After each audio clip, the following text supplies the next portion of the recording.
मैथिली दुल्हन। इसके मनमोहक गीत जरूर सुने। यदि अच्छा लगा तो channel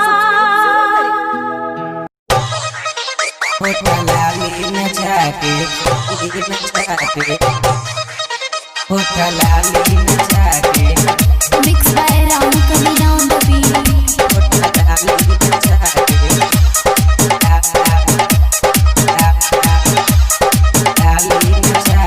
Ajmer Recording Studio, Delhi.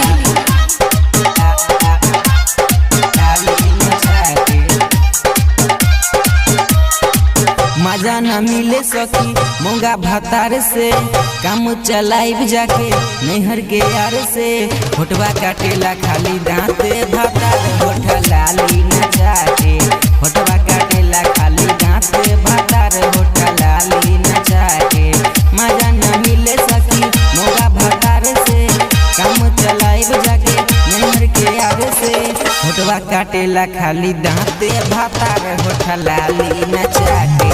होटवा काटेला खाली दांते भातार, होठ लाली न जाके।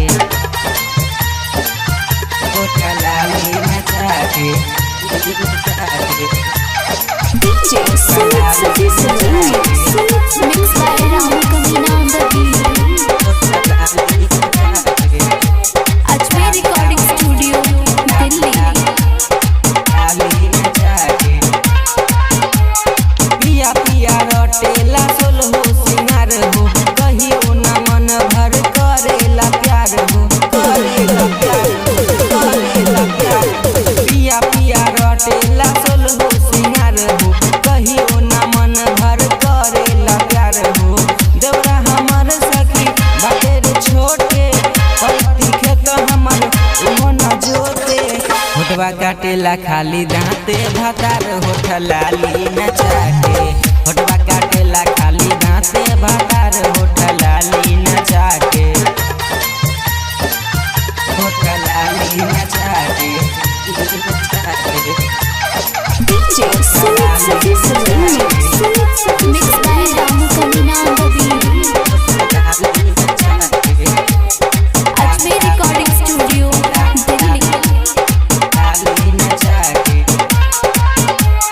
दब दुब के हम हुई काटेला नाइट, भतरू के होला न कबोरे टाइट।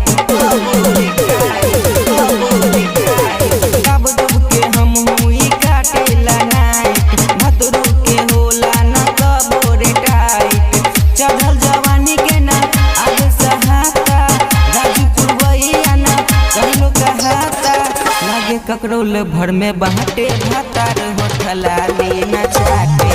होटवा काटेला खाली दांते भातार, होठ लाली न जाके, लाली न जाके।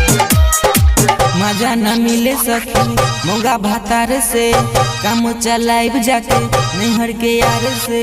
होटवा काटेला खाली दांते भातार, होठ लाली न जाके।